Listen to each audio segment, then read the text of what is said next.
Well, welcome, everyone. For those of you who may not know me, this comes by way of a disclaimer. My name is Jennifer Krestoff. I am one of the faculty members on campus. I have the absolute fun of teaching astronomy and physics class, and if you don't think physics is fun, come and take my class, because we drop watermelons off buildings and we launch shoes against the wall. It's good times. It's what I hoped every high school physics class would be, but never quite got there. So I have fun with astronomy and physics students, and I also have the pleasure to serve as the director of this planetarium. And this facility is magical. It runs almost like a giant video game. We get to fly through the universe, and I'll do a little of that toward the end of the presentation, if I have time, because it really can showcase the beauty of this facility as an educational tool. Because once you see it in 3D, it just kind of makes more sense. I mean, once you see the universe in 3D, it kind of makes more sense. Also, and this is where the disclaimer part comes, I'm not a member of any of the groups of whose stories I tell tonight.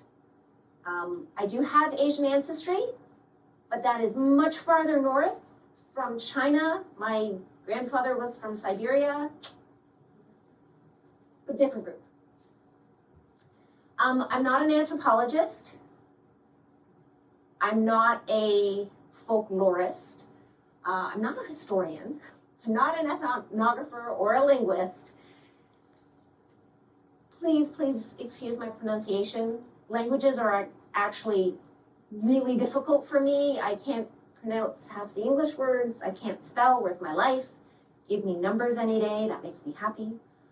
So I apologize in advance. Who I am is someone who is curious. I'm curious about many things. I just love learning stuff because it's fascinating.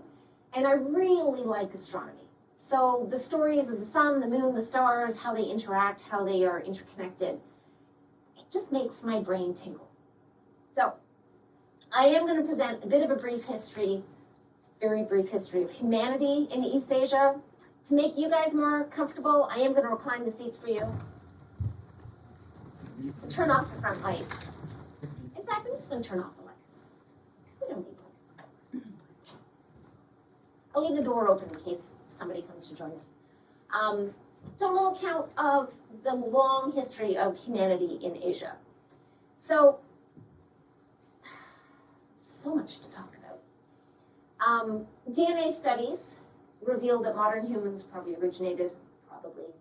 did I throw that word in? They originated in sub-Saharan Africa, probably Tanzania, down the Kalahari Desert area, somewhere hundreds of thousands of years ago. From there, they migrated to the rest of the world. Further studies suggest that when they left Africa, being tropical species, these early modern humans, they moved eastward to stay where it was a little warmer, went through the Middle East and then India, and didn't get to Europe later because, Ice Age, cold. I don't like that. So this was probably the migratory route they took for Homo sapiens. This is the red line. And then we did have some Neanderthals up here in Europe, although I guess they never made it too far north because, cold. And then Homo erectus is in the bright yellow. But this is the region that I'm going to talk about, and the humans who ended up here. So if you're not that familiar with geography, this is the Pacific Ocean over here. This is the Philippine Sea, and the Philippines are down here. Here we have China, and okay, so there's Laos, no, that's Vietnam, there's Laos, and then Myanmar, and then there's some disputed territory, and you go all the way over here up to like Tajikistan and Kyrgyzstan, and then not Mongolia, but then way up here, and then up over here, hanging out with, Russia, and then down to North Korea, and then around here, and then down here again. So China's huge. This is where the Korean Peninsula is. South Korea, obviously North Korea, and then Japan. And when I say I'm curious and I love learning things, it's really interesting because see these islands up here? They're disputed. There's more islands over here that are recognized as Russian islands. These islands are Japanese islands, but there's one island in there that is claimed by both Russia and Japan. So I went down that rabbit hole to figure out what's going on. No one lives there, but you know. Japan also, and I didn't realize this, there are a whole bunch of islands, little islands, all the way along. So this is the Marianas Trench, and this is where the oceanic plate slid underneath the continental plate, right here, back in 2011, where there was a massive earthquake here, or I guess under ocean quake, and that's where the tsunami was. There are other ocean trenches here, and there are islands all the way down, and I think the last island of Japan is right there next door to Taiwan, about 40 kilometers off the Taiwanese boundary, which was just, I had no idea. So here we have China, we have the Korean Peninsula, and we have Japan, just kind of setting the stage. So studies show that humans evolved or came into being in Africa, modern humans, and then migrated outward. But as a good scientist, if you're going to say studies, you need evidence. You gotta back this up. So I started gathering some evidence. Now, as I say, I'm not a historian, and I'm not a linguist, and I will pronounce everyone's name wrong.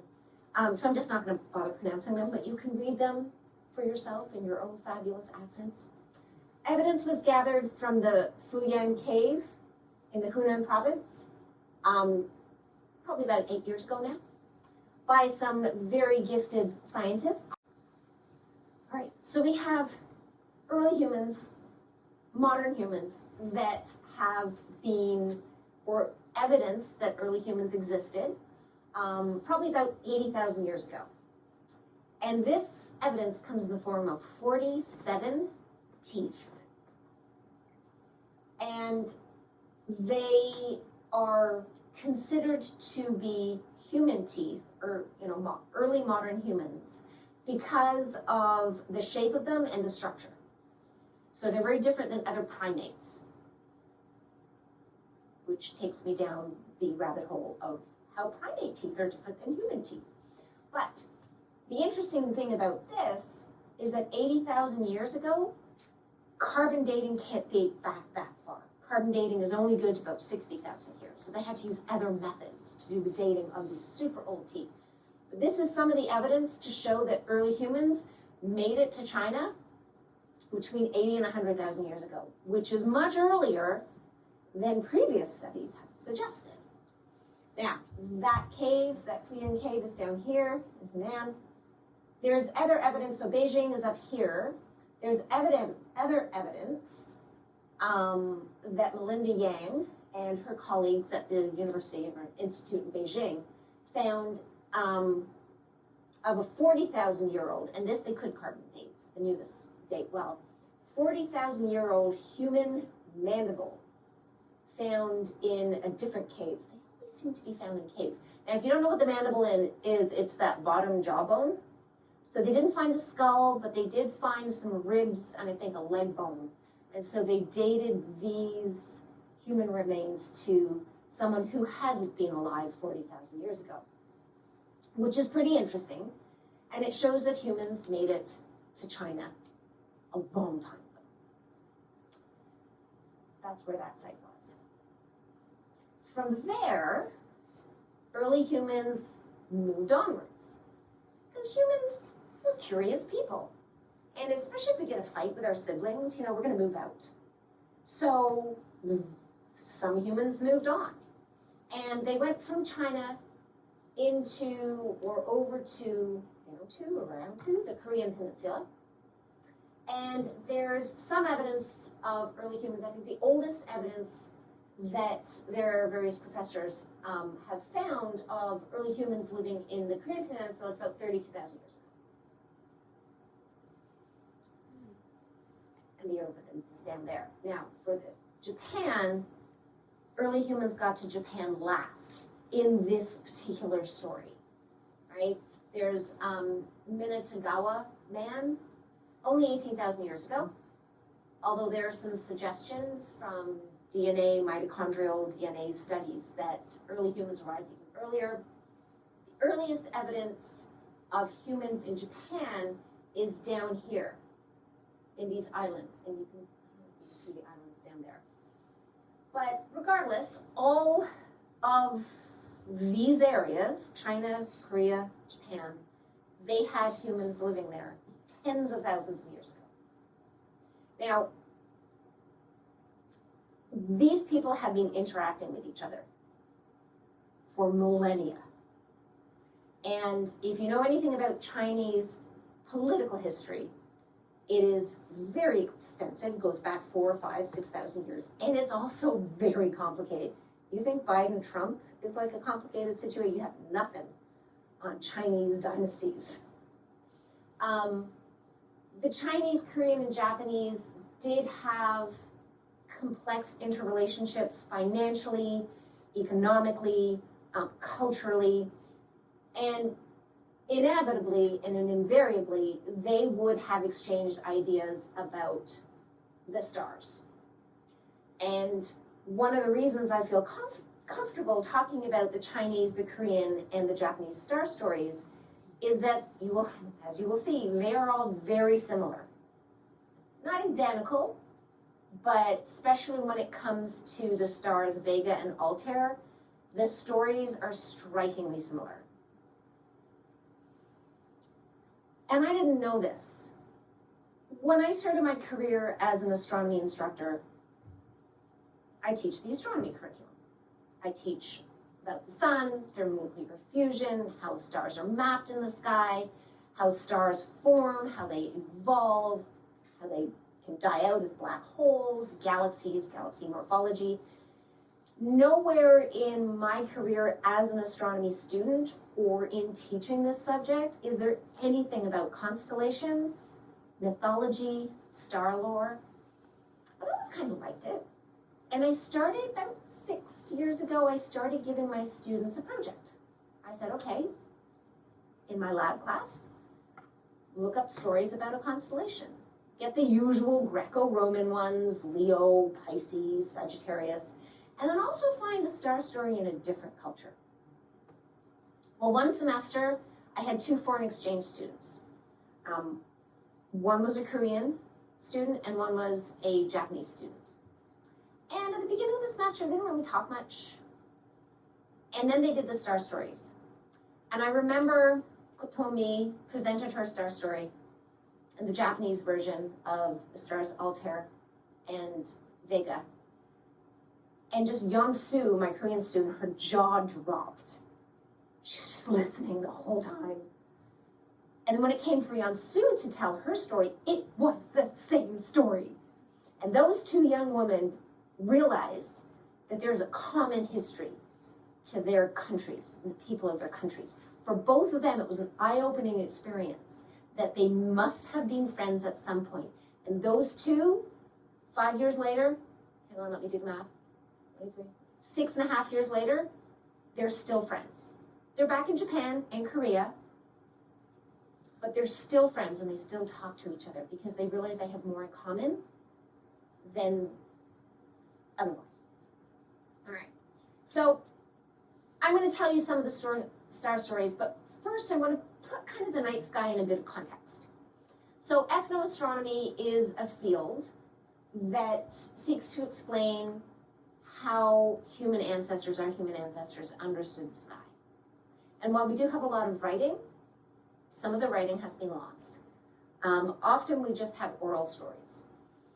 But regardless, people looked to the sky because they wanted to understand what they saw. And they used it to tell time, right? And that is fundamental. When the sun rises, we wake up. We do our thing when we can see what we're doing, and when the sun sets, prior to electrical lights, we went to sleep because we couldn't see anything. And that's fine in the summer, when the days are long, but in the winter, when the days are short, we have long nights, you're not quite tired at 5 p.m.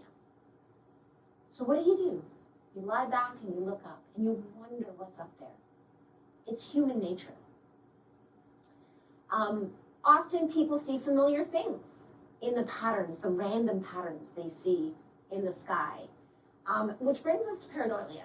And I have new pictures from you. If you've been coming to this series of talks that I've given over the course of the year about star stories from different cultures, you are familiar with pareidolia. I now realize it's from the ancient Greek, which I don't speak, but apparently means para, next to, and idoilon, the sign or shape or image of. So it's next to that. It's loosely described as the tendency, well, whatever that means, but the tendency to see something familiar, meaningful, in random patterns. So I don't know if you've ever seen the bunny rabbit in the clouds, right? Or the unicorn, or let's be honest, the iPad in the clouds. Look, there's some clouds over here. What are you guys seeing? Mountains, hills. So, you know, what do you see? Angry chicken. This one? Lovely dancer with her arms up. Okay, this one I really like, but the arms are fake. And I have to say, it's been a while since I had a pop can, but I'm pretty sure those holes, or whatever they are, aren't, like, drilled. But I do like it, not gonna lie. Really like the choir.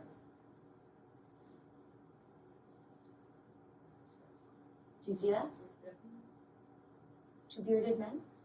I had to read the title before I saw the bearded men. I'm like, it's the turtles. What are the turtles, right?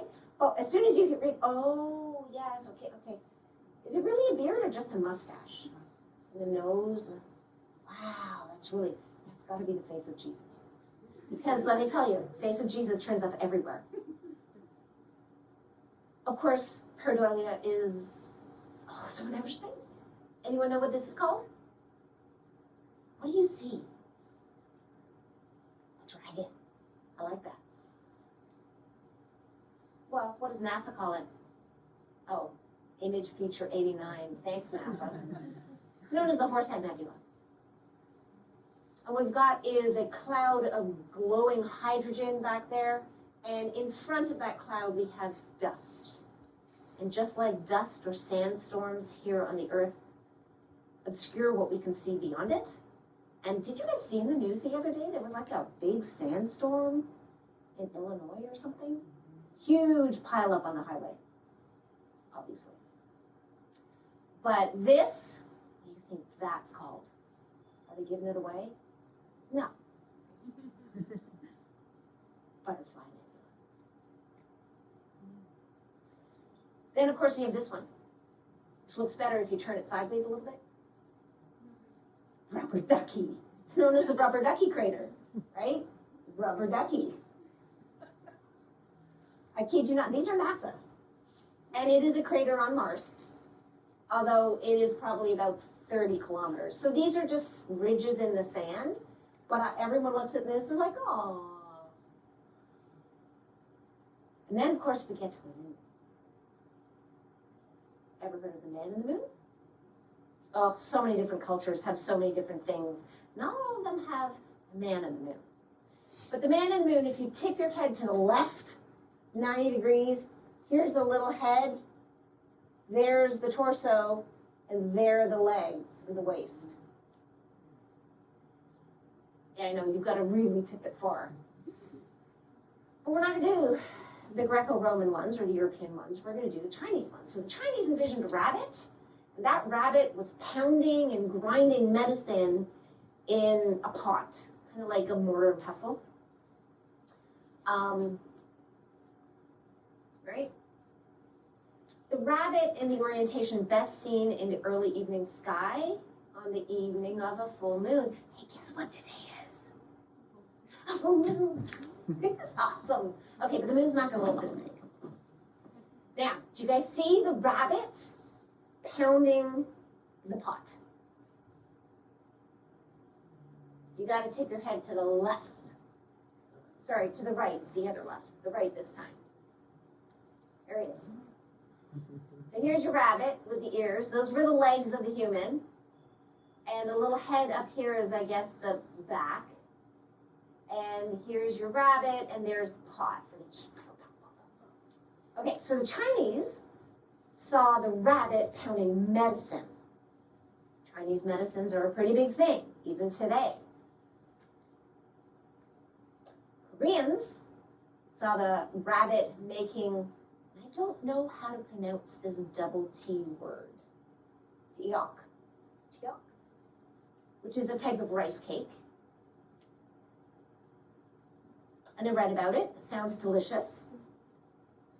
Might have to get some. The Japanese also see rabbit.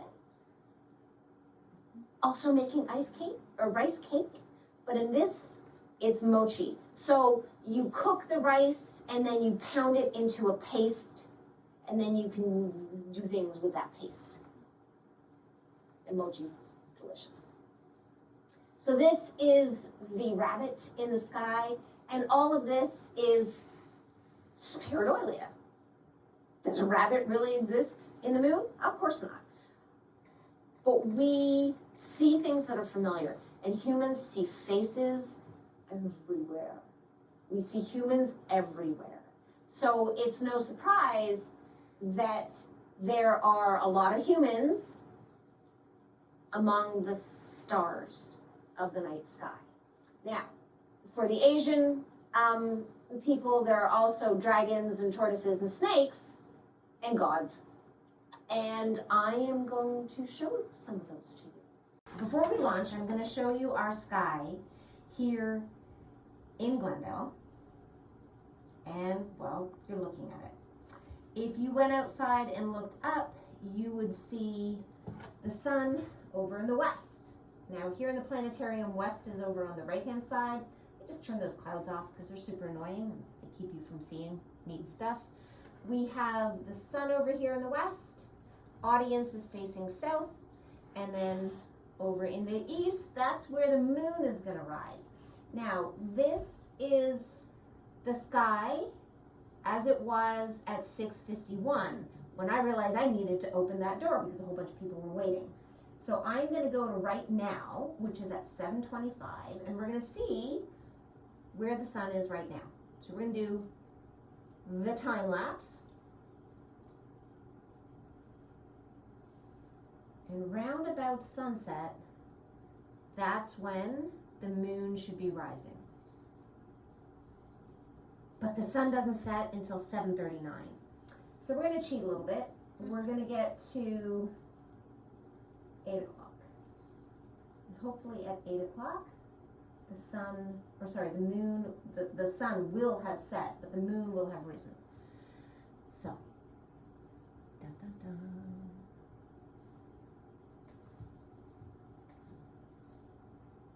I got some stars. Do we have the moon? Oh, there it is. Okay, so if you've ever looked at the moon and thought, wow, that's huge, it's probably because it was on a distant horizon and you had quite a distant view.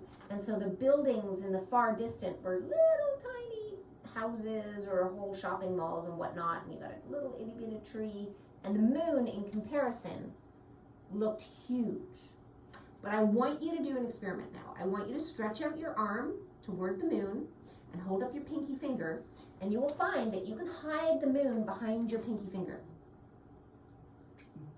Your pinky finger covers 2 degrees of sky. And put your hands down. All right, what do I mean by a degree of sky? Oh, well, you didn't know you were going to be getting lessons on how to map. But these are degrees. 10 degrees, 20 degrees, 30 degrees, 40 degrees. And so a degree, that would be, this is 0. That's the celestial equator. This would be 5 degrees there. So 1 degree is about that much, and 2 degrees is about this much, which, oh, funnily enough, looks about the size of your full moon.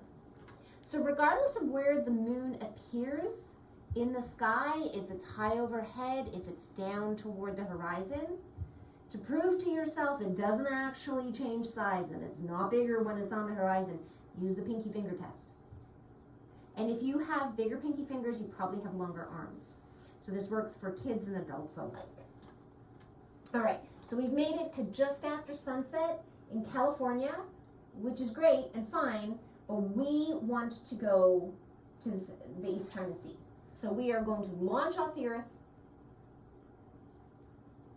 zoom back, have a look at the Earth from space, and then figure out where we're heading and then land there.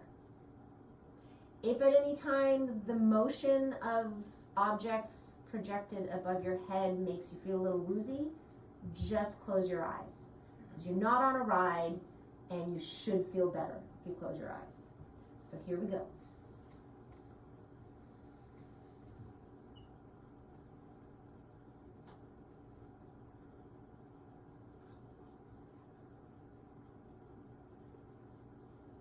So we've launched off the Earth. There's the Earth.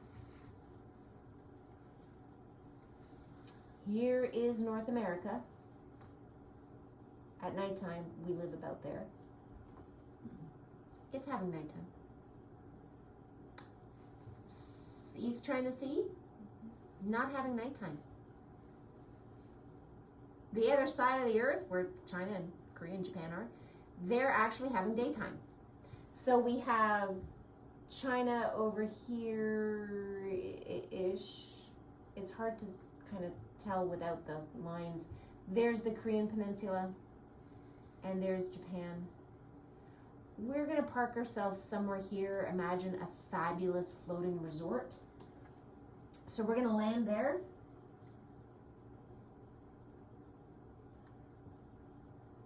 And because it's daytime, our sky will be blue.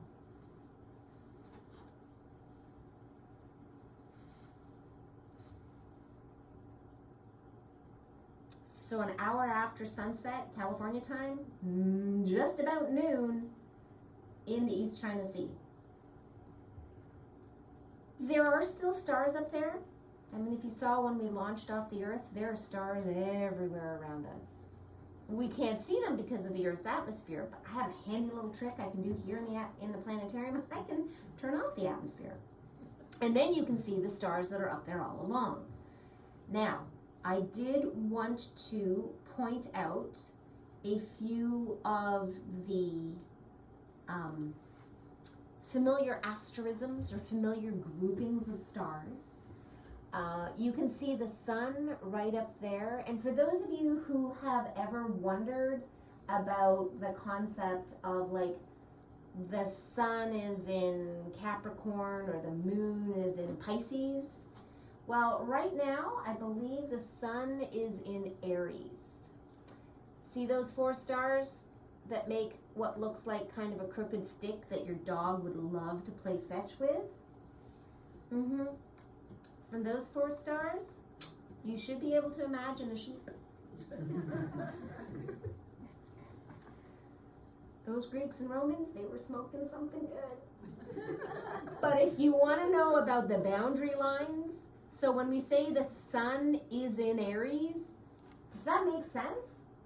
Really only when you realize that the sun appears among the stars of what the Greeks and the Romans envisioned as a sheep that they called Aries. So there's Aries. Now to the east of Aries, we have this group of stars, which you undoubtedly recognize as a couple of fish. And on the far side of Aries, this one is more familiar. Anybody? No? Oh my gosh, that's Taurus. Yeah. So Taurus is pretty well recognizable for this V shape for the head, and Aldebaran, which is that orangey colored star, which is the eye of the bull.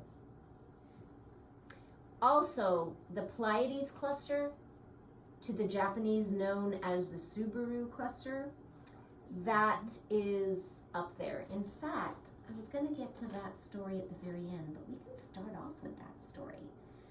So the story of the Pleiades is that these stars, of which there are 6 stars that are visible to the average human and to our eyes without the help of a telescope or binoculars. Those 6 stars were the daughters of Amaterasu, who was the sun goddess. Now, in fact, she had 7 daughters, and they were known as the 7 sisters. And the Pleiades, to the Greeks and Romans, also known as the 7 sisters. But like anyone looking up these days can only see 6 stars, yet all of the stories have 7 sisters or brothers. So there has to be something to account for that one lost sibling. And for the Japanese story, they talk about the 7 sisters, who they believe are the protectors of agriculture and fertility and the harvest, because of when you first see them in the fall when you're doing the harvest. So the legend goes that one of the sisters, which I believe her name is Princess Cayuga,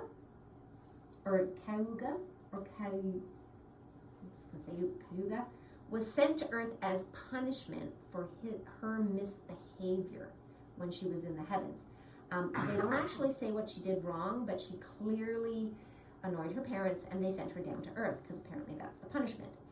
She was found as a baby by a bamboo cutter and his wife, and this couple raised her as their own daughter.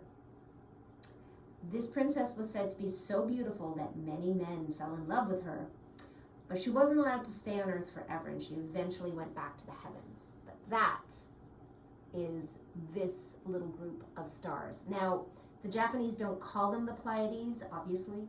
They call them Subaru, which means to unite, I believe. And the car company is named after this little cluster of stars. And if you ever see Subaru cars, you can see there's a little oval plaque on the front or the back with stars on it. And the Subaru telescope on the top of Mauna Kea in Hawaii is a joint facility co-owned by the Japanese. So Subaru is a big thing. And those are those stars. Now, I promised, because it is Cinco de Mayo, that we are going to show a couple of the Mayan constellations. So these are the 3 Greco-Roman constellations, which you may be very familiar with, or not.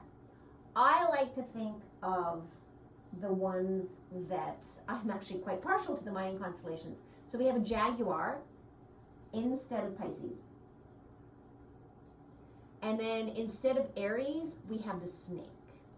So the sun is among the stars of the snake, according to Mayan mythology. And then instead of Taurus, we have a turtle. So these are some of the Mayan constellations. That's a little nod to Cinco de Mayo. And now we're going to move on, because it is, there are many Chinese constellations, and Korean and Japanese, but they start from the Chinese constellations, pretty much all the stories. And there are many, many, many, many constellations. To the Greeks and the Romans, there are 88 constellations, and you may be familiar with them. They kind of look like this. Characters and creatures splashed across the sky. But to the Chinese, they have other constellations. And I am going to bring up for you the lecture again, because I have a website, and I'd love to showcase this website. This is one of the first websites dealing with star lore that I ever found. And if you want to find it again, it's just Figures in the Sky. And it's a lovely website. And I'm going to scroll down, because really it's the same sky, but different figures depending on which sky culture you are talking about. So we have the modern or Western Europe constellations, Chinese, Maori, and Aztec. If you look just at the star Betelgeuse, you can see all of the different cultures: Egyptian, Hawaiian star lines. We have Sardinian, Ojibwe had the Winter Maker. So if we just click on that one, you can see the stars associated with the winter maker that the Ojibwe tell stories about, but these include the star Betelgeuse. The Chinese is up here, and of all the stars, it's Betelgeuse, which is the one that's most apparent in that star story. But if we keep going down, this is another star. Brightest star in the night sky is a star called Sirius. The stars of the Big Dipper. And then some other bright stars and their different star stories. But if we get down to the bottom, we're getting there. I don't want to go too fast. But these are all the constellations in Chinese mythology. There are 318 constellations. If I go a little further, you can get a sneak peek at the fact that the Inuit only have 11 constellations. Korean, 272. Hawaiian star lines, only 13 of them. But we're going to do the Chinese, the Korean, and the Japanese. Japanese moon stations over here. But I want to showcase for you the Chinese constellations and how they kind of match up with what we have in the sky.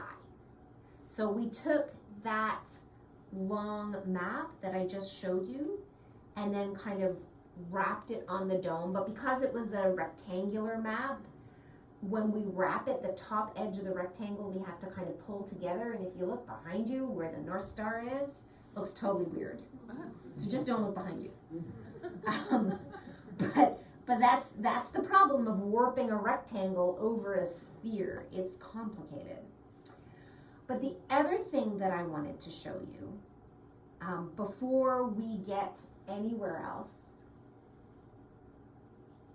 is the Chinese understanding of this, well, it looks like a cloudy band across our sky.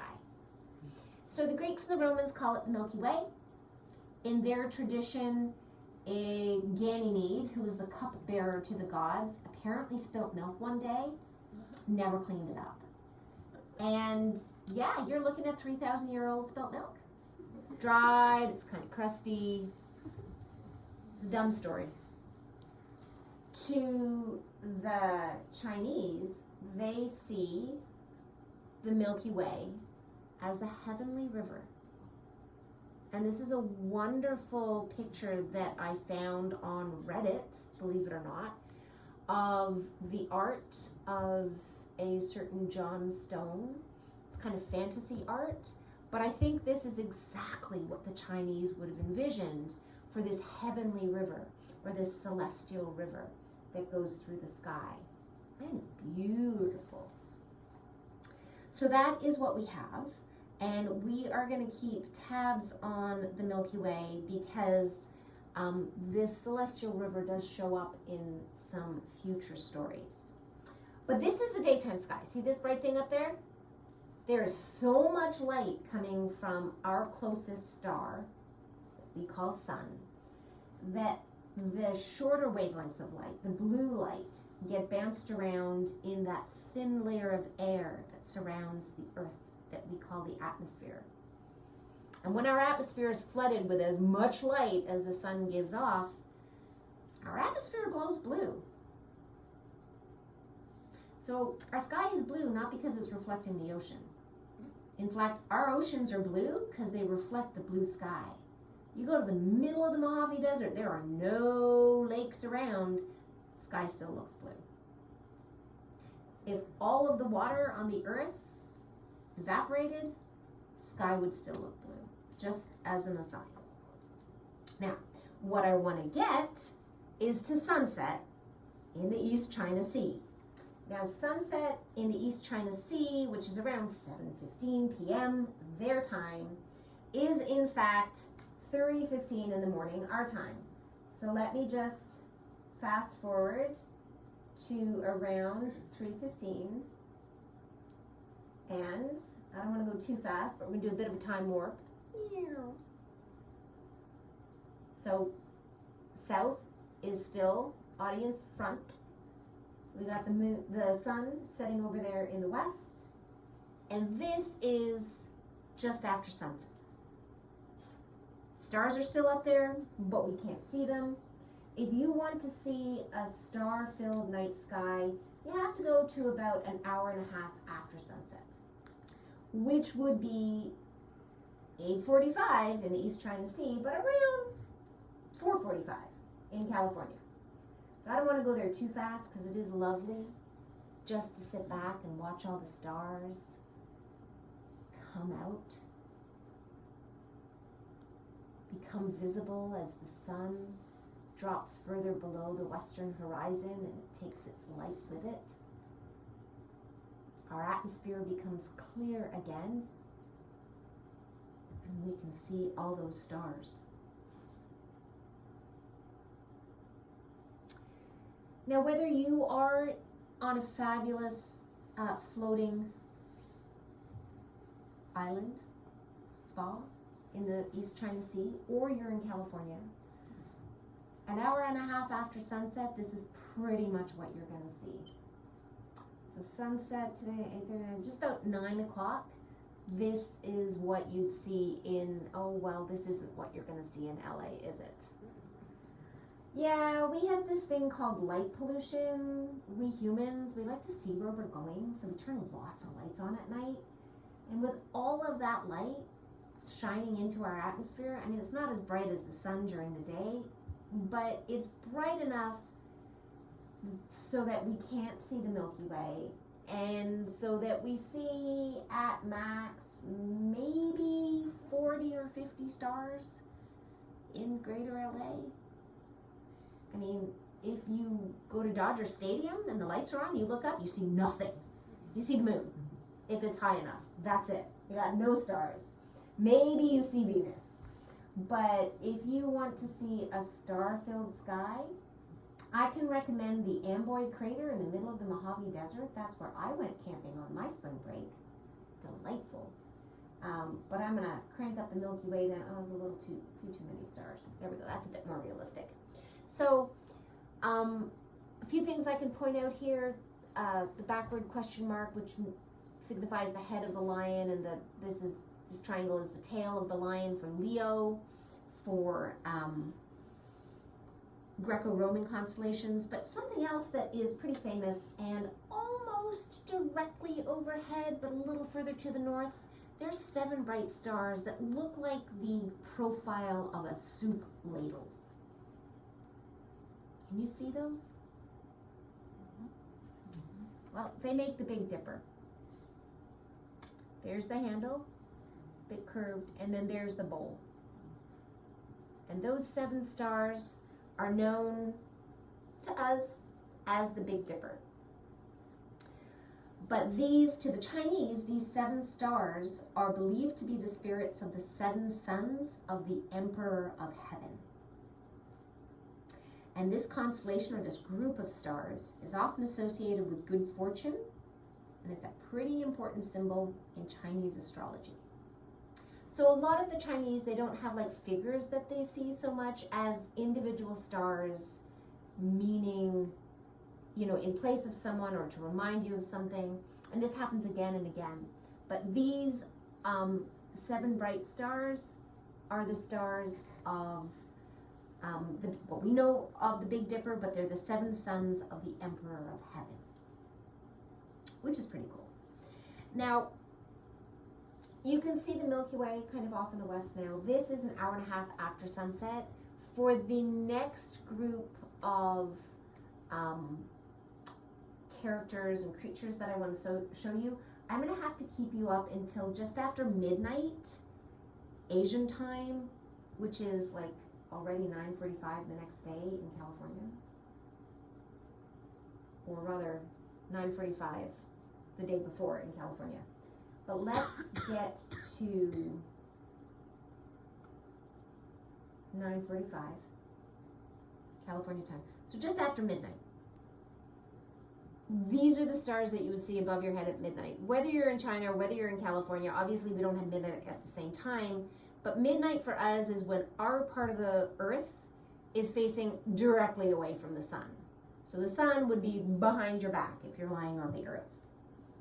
And There are 4 regions of the sky. So traditionally, the Chinese describe the 4 regions of the sky, and they're not quite the mega constellations that are talked about in other sky cultures, but there are 4 of them. And the first one is the Azure Dragon. And this dragon is associated with spring and with the element wood. And it's depicted as as a blue dragon with a horned snout and claws. And I think these are supposed to be the horns, although I've never really, well, I suppose some animals have curly horns. It's often shown with a pearl in its mouth. So there we have the Azure Dragon. The next is the vermilion bird. And vermilion is a type of red, so this element is fire. It's associated with the season of summer. And it's not in red, as you can see. So these were drawn a while ago, and the student who drew them is in the middle of exams this week and did not have time to change the colors for us. I am not a gifted artist, and I do not have the original file that I could change. So just imagine a fabulous red bird. Because if you don't know vermilion, it's a fancy word for red. We also have the tiger, and that is the white tiger. It's associated with autumn, and its element is metal. It's supposed to be a white tiger with black stripes, which is kind of really hard to show on the dome. It's got a powerful body and a fierce expression, so they say, which I suppose is kind of fierce because, you know, can tigers have anything other than a fierce expression? I'm not sure. And then, of course, my favorite, we have the black tortoise, and it's associated with winter and the element water. And it's depicted with this snake wound round it. And sometimes the tortoise is biting the snake. Sometimes the tortoise has like a warrior's helmet and is holding a sword, which I've never really understood because I see the description, but I haven't seen images. And how does a tortoise hold a sword? These are my questions. But these are the 4 regions of the sky. The central region is where the emperor is supposed to reside, but we don't have an emperor image. And from there we have 28 lunar mansions. So we have the 4 region, we have 28 lunar mansions, then we have many more constellations or asterisms. But a lot of them just say this is a basket, this is a stick, this is a cup of water. And I was researching the constellations, I'm like, you know, that sounds really boring. I want a story. Tell me some stories. So I found some stories. And this is the Chinese story of Xinu and Niulang. And it was first written down over 2,600 years ago. So this is a remarkably old story. So that's 2,600 years ago, plus that's when it was written down. And who knows how many centuries it was told just through oral tradition prior to that. But Xinu was the granddaughter of the emperor, or the 7th daughter of the emperor. Depends on which version of the story you read. Anyway, she was a gifted artisan. She embroidered cloth, she wove cloth, and she did this for the emperor and the emperor's family. However, at some point she met and fell in love with a shepherd or a cowherd. So shepherds, they're the ones who guard the sheep. Cowherds guard the cows. I haven't been able to figure in this story if it's shepherd or cowherd. Whose name was Niulang. And they fell in love, they got married, and they were very happy. And I love how they just skate over that. Like, it just seems they fell in love and were happy and got married and were happy. Usually there's a little more involved. However, these 2 Chinese young people fell in love. Soon Xinu was busy as a wife, and she stopped her weaving and her needle it'll work. Anyway, so Xenu is represented by this star that we now know as Vega, and Yulang is represented by Altair. And they're pretty bright stars. So this is, there are three bright stars, Vega, Deneb, and Altair, and together they make a giant triangle that we call the summer triangle because it's first apparent in the early evening sky in the summer months.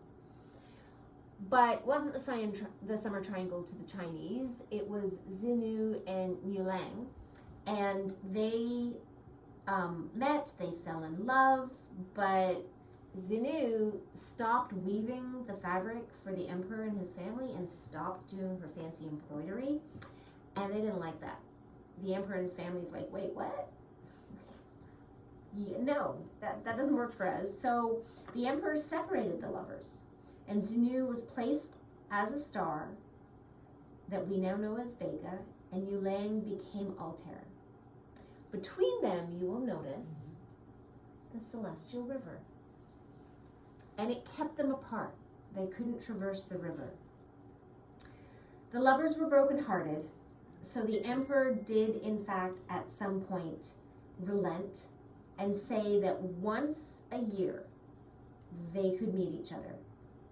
On the 7th day of the 7th month, on that day, magpies flew up to the sky and created a bridge that the lovers could cross over the Milky Way.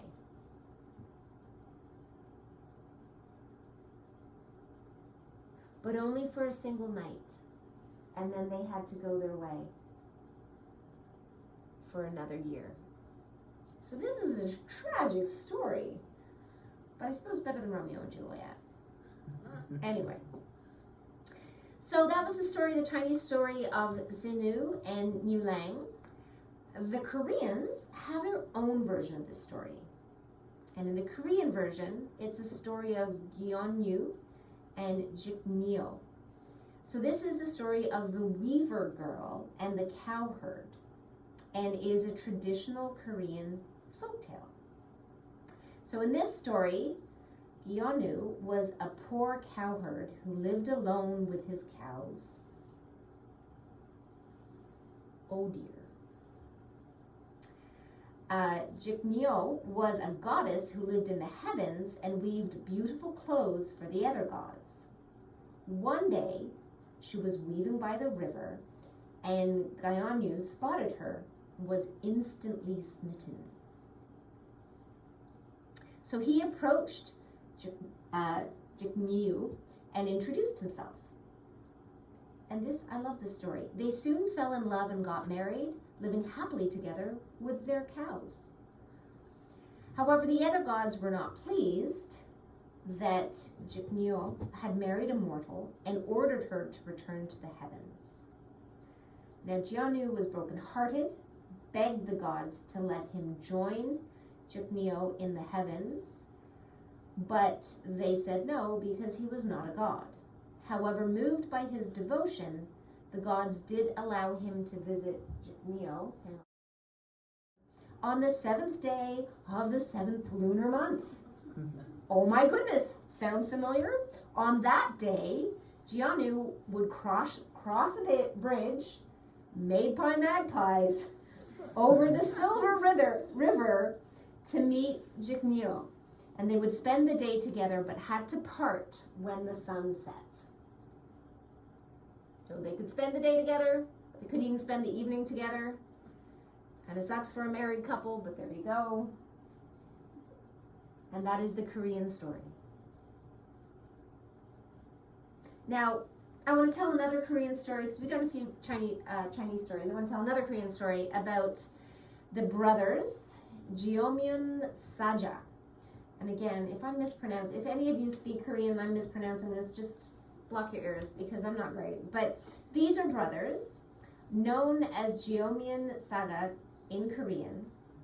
And it's a folktale, a Korean folktale about two brothers who became the constellation of the Big Dipper. Now, The sky has moved, so the Big Dipper is not overhead anymore. It's over here in the northwestern part of the sky. But, and you can tell by the tail, it doesn't really give an explanation for why the Big Dipper looks the way that it does. But the story goes that there are these two brothers, Hayob and Hayon, and they were both skilled hunters, often went out to the mountains to hunt for food. One day while they were out hunting, they came across a tiger that had been wounded.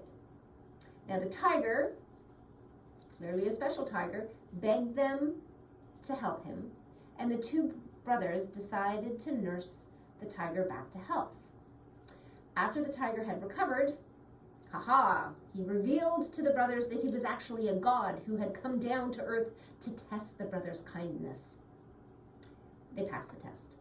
As a reward for their kindness, the tiger god gave the brothers a magical drum and a magical flute, which he said would help them in times of need. Now the brothers thought this was pretty cool. They returned home and used the magical drum and flute when they were out hunting to catch more game. They became well known throughout the land for their hunting skills, and the people began to call them Gyeonmyeon Saja, which means black four. There's only two of them, so maybe, I don't know, they have 4 legs between the two of them. Anyway, life was good until it wasn't. I guess their reputation was pretty good. One day, a group of bandits attacked the brothers' village and kidnapped their sister. Bad idea. The brothers quickly set out to rescue her, using the magical drum and flute to guide them. They caught up with the bandits, and they were pretty good hunters, remember? They fought the bandits and eventually rescued their sister. After the battle, the tiger god, appeared before the brothers again and praised them for their bravery and their kindness. And as a reward, he placed them in the sky as the constellation the Big Dipper. So somehow among these 7 stars, you're supposed to see 2 brothers who were great hunters. He also included the magical drum and the flute, still in their hands. And I'm thinking, good luck with imagining that, but maybe you can.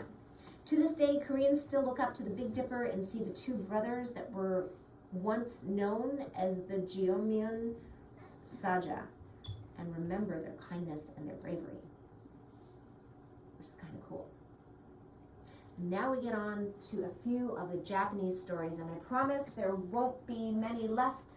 I'm just going to show you the whole galaxy before we leave, so I got another 10 minutes. But let me tell you the story that the Japanese told. It's a story about a celestial princess named Orihime and a cowherd named Hikoboshi who were separated by the Milky Way. According to legend, Orihime was the daughter of the god of the heavens, and she was tasked with weaving beautiful clothes for her father in the celestial realm. However, Orihime grew lonely and wished for a companion. Her father granted her wish by introducing her to Hikoboshi, a handsome and hard-working cowherd who lived on the other side of the Milky Way. It's like the other sides of the tracks. Orihime and Hikoboshi fell deeply in love and were married, but their happiness was short-lived. Orihime was so in love with her husband that she stopped weaving, and Hikoboshi was so in love with his wife that he neglected his cows. As a result, Orihime's father became angry and forbade the couple from ever seeing each other. Distraught and heartbroken, Orihime begged her father to allow her to see Hikoboshi, and he agreed. The dad agreed to let them meet just once a year on the 7th day of the 7th lunar month, but only if Orihime returned to her weaving duties, right? Comes with restrictions. On the day of the meeting, the 2 lovers crossed the Milky Way on a bridge of magpies, which are believed to be the birds that can bring happiness and good fortune. However, there's a caveat in the Japanese story. We gotta get them together. However, If it rains on that day, the magpies cannot come and the two lovers have to wait for another year to meet. So sad, bye-bye. So, you know, there was a time where there was a lot of exchanging of cultural ideas between China and Korea and Japan. And I think their star stories tell that very well. So these are the stories that I have for you. The two lovers who were separated by the Milky Way and only crossed once a year in July as a result of some very tolerant birds who helped them out. All of this is what we can see of the sky down here on the Earth. The real magic of this planetarium, what I'm going to show for the next few minutes, is being able to leave the Earth.